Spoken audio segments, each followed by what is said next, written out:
lo que plantea en este momento el presidente sobre la deuda histórica, eso es algo que ya ha sido completamente reconocido, ¿ya? Ninguna de las propuestas que él plantea son nuevas. Habla de los derechos, reconocimiento del pueblo mapuche, lo que ya está hecho en los tratados internacionales ratificados por Chile. Habla de compra de tierra, lo cual obedece a la ley de 1993, la ley indígena, que se divide en dos formas de restitución territorial, en el artículo 20A y 20B. Y entonces lo que él entrega, a nuestro entender, es una repetición de las distintas representaciones presidenciales con respecto al pueblo mapuche y a los demás pueblos indígenas. Es decir, restitución, tierra, reconocimiento, pero en la práctica, en lo concreto, desconocemos cuál es la magnitud y alcance de lo que plantea. Ahora digo, usted ha sido bastante crítico respecto de lo que se ha planteado por parte del presidente Boric y el actual gobierno, pero en definitiva, ¿no será a lo mejor, porque ustedes también han manifestado que al principio eran muy cercanos cuando estaban en el periodo de las federaciones, cuando estaban en la universidad, en fin, ¿no será a lo mejor que al llegar al poder, por decirlo de alguna manera, es mucho más difícil, y me va a disculpar la analogía que voy a emplear, que otra cosa es con guitarra, como decían los abuelos antes? Bueno, mira, yo no es que tenga, esta no es una apreciación de la persona, sino que desde el punto de Ujú. vista político, efectivamente no vamos a estar de acuerdo en todo y fundamentalmente la solución al conflicto mapuche son declaraciones nada más. Con respecto, así hay un punto fundamental, sí, Mónica, y yo creo Ujú. que este es el primer presidente que plantea el Tratado de Trapiro, lo cual nosotros consideramos que eso es un éxito completo de los movimientos mapuche y también estudiantil, incluso de la sociedad civil, porque nosotros hemos planteado hace mucho tiempo que el Tratado de Trapihue, que firmó el Estado de Chile con el pueblo mapuche en 1825, es la piedra angular de la solución al conflicto mapuche. Y creo que este es el primer presidente que lo menciona, ¿ya? El hecho de que lo mencione ya es algo importante porque el tratado está vigente y es la clase política de todos los gobiernos que en 141 años no lo ha reconocido y no lo ha aprobado. Yo creo que esa sería la única diferencia con respecto al resto de presidentes que han habido. En lo personal, como tú me preguntabas delante, yo no tengo ningún Ujú. problema con Gabriel Boric. Yo creo que aquí Chile tiene dos problemas. Uno es ¿Cuáles son esos problemas? ¿Sí? ¿Cuáles son? la concentración excesiva del poder político en pocas Ujú. manos, en este caso de la partidocracia, y la concentración también completa del poder económico también en pocas manos. Y Chile no ha tenido y no se plantea en este discurso público una redistribución del poder político y del poder económico. ¿Y Y cómo esos debiera son los dos puntos organizarlo? de... En base a lo que de- usted plantea, ¿cómo debiera organizarse estos dos problemas para el Chile que usted plantea que sería mejor? ¿Qué debiera hacer? Bueno, mira, en una parte del discurso del presidente, él habla que ya en Chile no debería más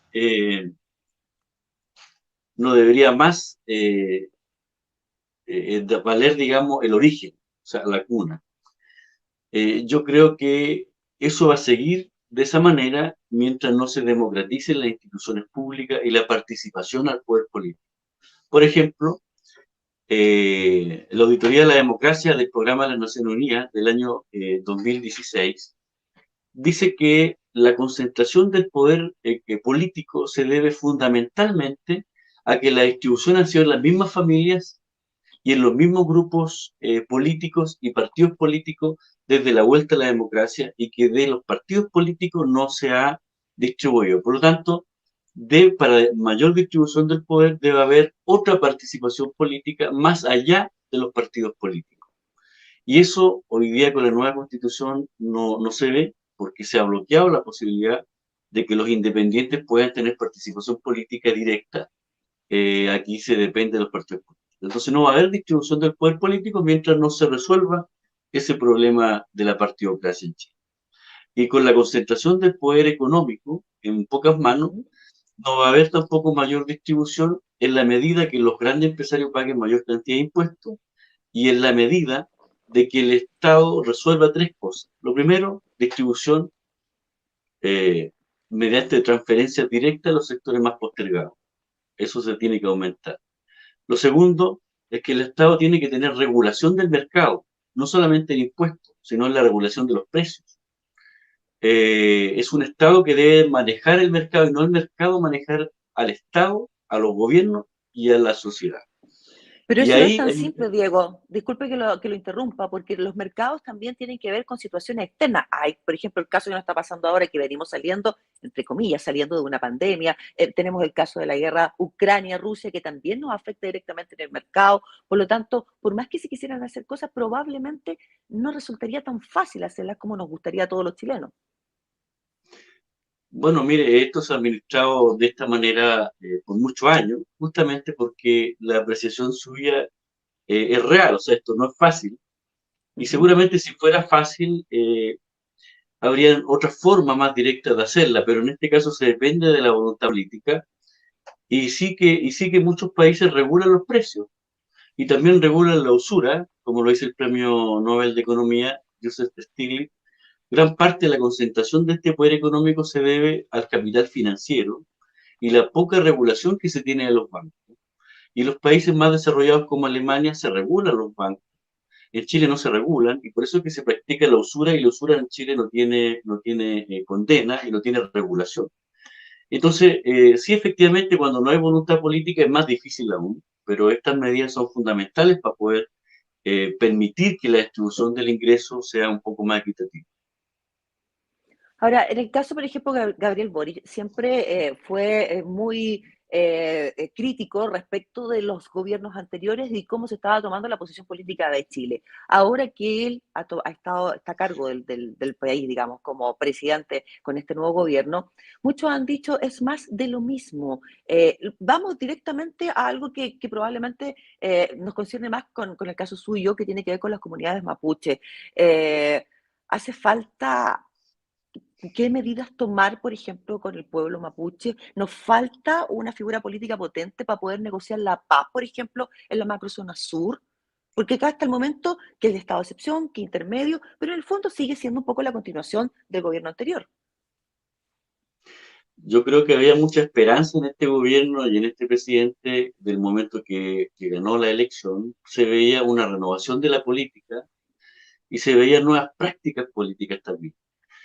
Pero al contar de estos 2 meses que han pasado, se ha podido Ujú. apreciar que había un vacío de poder que no llenó el Frente Amplio, sino que lo llenó la concertación, y usted lo puede apreciar cuando tiene a la ex jefa de gabinete de la expresidenta Analía, Bachelet. Analía Uriarte. La Analía, claro, ahora ella es jefa de gabinete de la ministra del Interior. Entonces se ve una toma de poder, digámoslo así, en términos muy concretos, de la ex concertación, seguramente para darle mayor viabilidad en términos de conducción, pero también seguro es para darle mayor tranquilidad al sector empresarial y financiero, ¿no? Que eso ha estado siempre desde la política de Lagos para él. Entonces, esto es muy importante. Entonces, es por eso que se empieza a desdibujar un poco esa esperanza, porque mucha gente, y de las cuales lógicamente estamos formando parte de la ciudadanía, Ujú. ve que efectivamente esto hace pensar que es más de lo mismo. Cuando usted tiene a la ex concertación prácticamente gobernando, entonces, claro, una cosa son hacer alianza y pacto para conducir, y otra cosa es entregarle los cargos de poder para que manejen la agenda, ¿no? Entonces, eso es un problema. Ahora, en relación a lo que ocurre en la Araucanía, Ujú. efectivamente hay dos problemas. Uno, que el discurso antes de ser gobierno era no a la militarización, que no era la Araucanía, sino que se llamaba Gualmapu, y resulta que ahora sí era la militarización, y ya no se llama Gualmapu, ahora se llama Araucanía, y han pedido incluso disculpas. Entonces se ha ido desdibujando también el discurso antes de ser electo al ahora ser electo. ¿Y qué ocurre con eso? Que este estado de excepción intermedio, o lo que sea, ha producido en gran parte el pueblo mapuche un rechazo entonces, porque hay un doble discurso, o mejor dicho, no sé si doble discurso, yo creo que no se han respetado seguramente las promesas. Y esto se complica aún más cuando la Cámara de Diputados Eso le iba a aprobó, preguntar. Usted lo manifestó, aprobó, disculpe que lo interrumpa, usted lo manifestó de una gravedad sin precedentes que aprobara el proyecto que declara distintas organizaciones de resistencia mapuche como asociaciones ilícitas de carácter terrorista. ¿Qué opina usted respecto de eso, Diego, claramente con lo que se está viviendo ahora y después de la cuenta pública? eso es particularmente grave, porque esto similar se había hecho en la época de la dictadura y después de la llegada de la democracia con Elwin y la creación de la oficina. Eh, es grave. En primer lugar es grave porque Ben Emerson, que es el observador de las Naciones Unidas para el terrorismo y contraterrorismo, cuando fue enviado a Chile, él hizo una investigación y elaboró un informe que acreditaba que no hay organizaciones terroristas en Chile. Pero ¿y Esto, cómo le esto es muy explicamos eso a la gente que, por ejemplo, anda por el sector, que hay quemas, que hay videos que lo demuestran en las redes sociales donde le dice usted tiene que salir de aquí, porque si no le vamos a quemar su casa en 2 tiempos?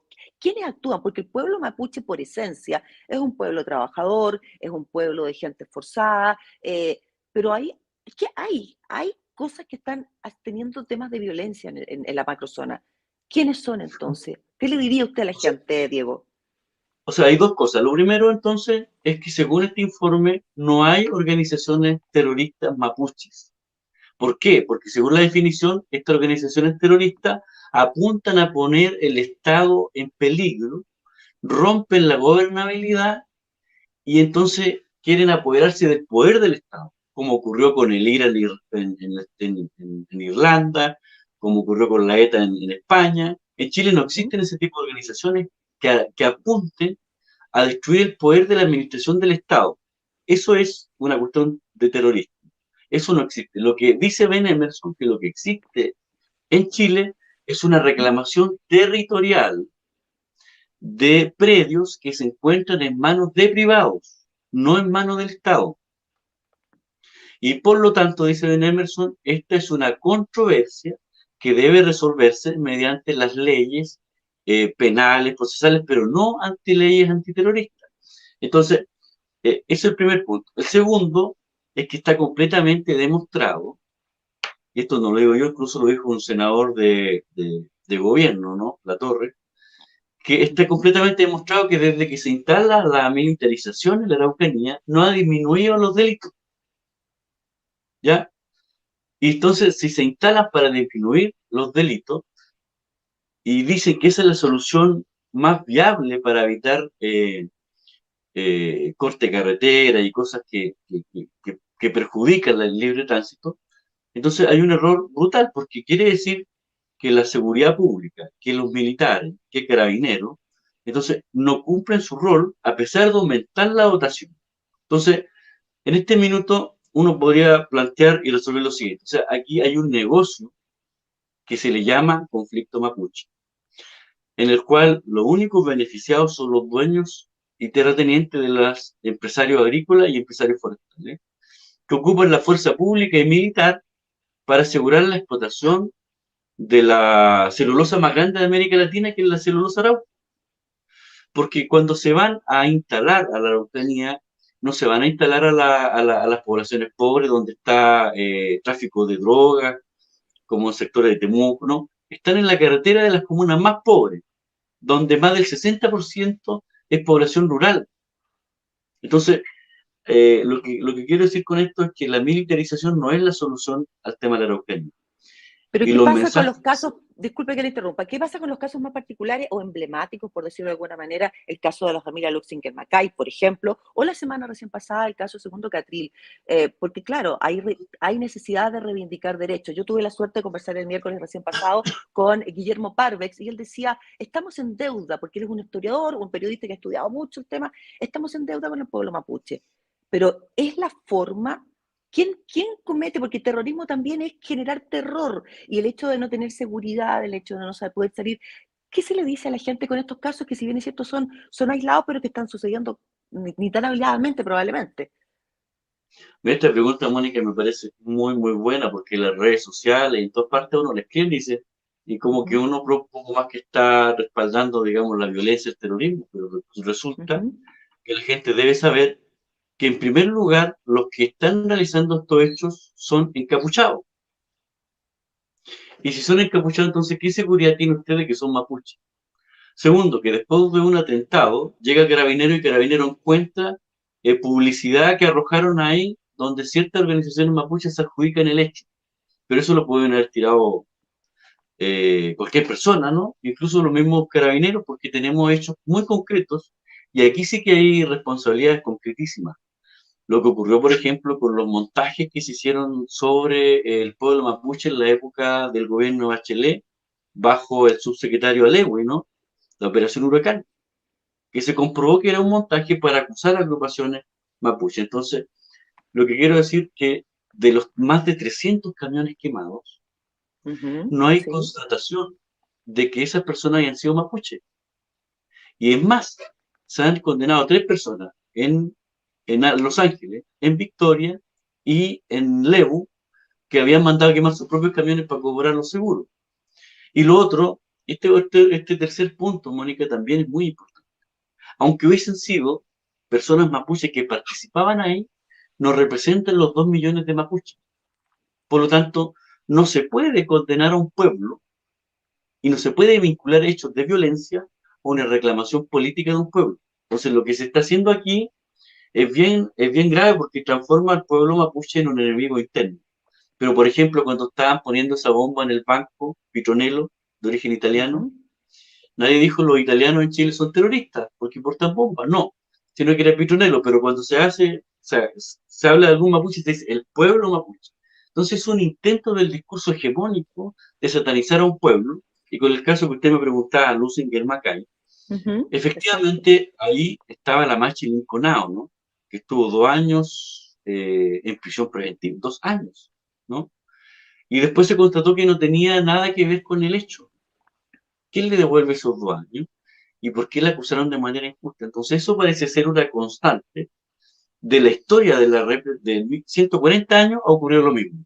Entonces, eh, con lo que ocurre en la Araucanía, es bien grave y bien raro, Mónica, porque teniendo Ahora mayor Diego, dotación militar y habiendo una central de inteligencia especializada, con fiscal especializado, entonces, ¿cómo no saben quién comete los hechos? ahora Diego, Lo único usted, concreto son los montajes. usted postuló o tenía la intención de llegar a la presidencia. Yo le pregunto ahora, ¿qué debiera hacer o qué hubiese hecho usted y también qué debiera hacer el gobierno de Gabriel Boric para lograr acuerdos y poder de alguna manera tener paz en esta zona? Porque claro, hay muchos hechos que están muy claros, otros que no están muy claros, pero la cosa está álgida y eso es lo único que tenemos súper claro en la macro zona sur. ¿Qué debiera hacer o qué hubiera hecho usted? Mire, el pueblo mapuche durante todos los años que ha tenido enfrentamiento tanto con la corona española, tanto con el Estado de Chile, siempre, siempre la controversia se resolvió mediante los parlamentos. El parlamento de Quilín, ¿cierto? Uh -huh, Que se hizo después de que Pelantaro de Purén, donde yo soy, mi antepasado, que derrotara al Imperio Español, ¿no? Eh, Luego de eso viene, con el Lientur, vienen otros parlamentos, y toda la controversia entre el pueblo mapuche, porque el pueblo mapuche es un pueblo, no es una población indígena pobre y violenta, como se le quiere hacer parecer. Es un pueblo con un propio idioma y una forma distinta de resolver las controversias. Entonces, términos muy concretos, ¿cómo se resuelve esto? Igual como se ha resuelto históricamente, con un parlamento entre el pueblo mapuche y el Estado de Chile. Ahora en el año 2025 se van a concretar 2 años de la firma, o sea, 200 años de la 200. firma del Tratado de Trapihue, y perfectamente un Trapihue 2025 puede resolver la controversia. ¿Por qué es tan importante? Porque los parlamentos se encuentran representantes de todas las entidades territoriales mapuche. ¿Cuál es el error? Que cada gobierno tiene sus mapuches amigos, ¿cierto? Que los pone en ciertos cargos y trata de llamar a sus mismos amigos a reuniones para hacer mesas de diálogo con los amigos. Y a todos los demás los dejan afuera.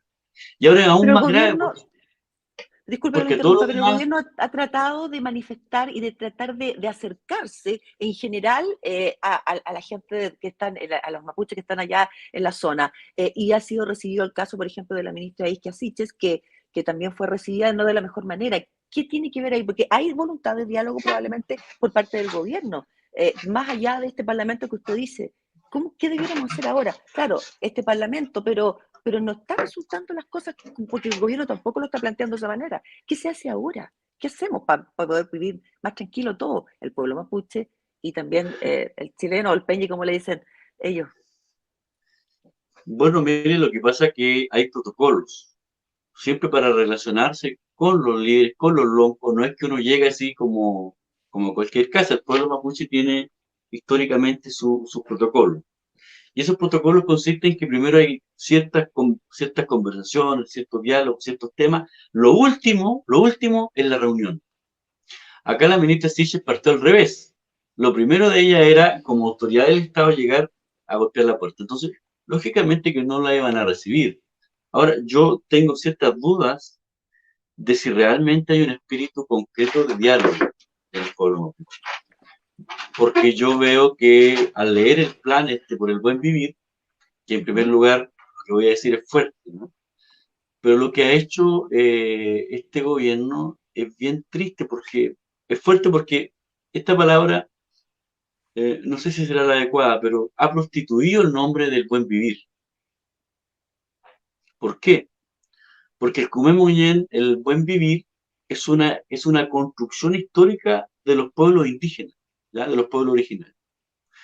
Y el Kumemoyen, o sea, el buen vivir, no consiste en aumentar la mayor cantidad de recursos económicos para hacer caminos, ni tampoco en dotar la fuerza militar, porque esta propuesta para el buen vivir consta de estas dos cosas: mayor cantidad de plata, de recursos económicos y mayor militarización. Entonces, ¿por qué digo yo que ha desfigurado? Ha Uh desfigurado -huh. el buen vivir, porque yo escribí un libro y lo publiqué sobre el buen vivir, y al leer esta propuesta en algunas partes me encuentro párrafos muy parecidos a los de este libro. Pero es bien raro porque el buen vivir tiene que ver, por ejemplo, con aplicar leyes de protección de la naturaleza. No permitir que se destruya la naturaleza y utilizar esos instrumentos legales para hacer una sociedad del buen vivir.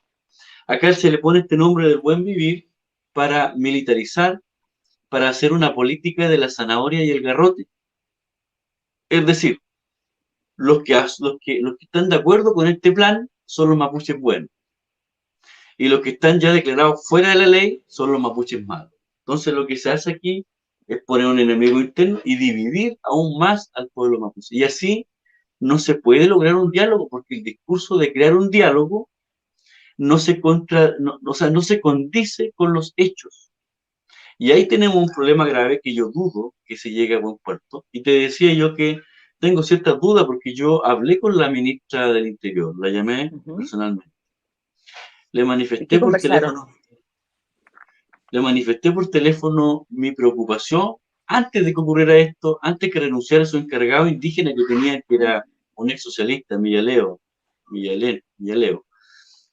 Y le manifesté mi preocupación. Me dijo ella, bueno, ningún problema, lo va a llamar mi jefe de gabinete. Y hasta el día de hoy lo ha llamado el jefe de gabinete y no creo que la analidad me vaya a llamar, eso lo descarto completamente de ¿Por qué plano, tan ¿no? descartable? ¿Por qué tan descartable, Diego? Bueno, porque yo he sido muy crítico con algunas políticas de la expresidenta Bachelet, fundamentalmente que en el gobierno de ella mataron a Mendoza Coiñigo, ¿no? En Peña y en Angol, y también a Catrileo, ¿no? Matías Catrileo. Entonces, Uh -huh. esas cosas que ocurrieron ahí me preocupan. Y, pero bueno, no hubo mayor atención. Yo lo comprendo, ¿eh? Lo comprendo porque algo ocurrió en Interior que le tuvieron que poner una tutora a la ministra del Interior para que vaya por el camino de la rectitud y la concertación, me da la impresión.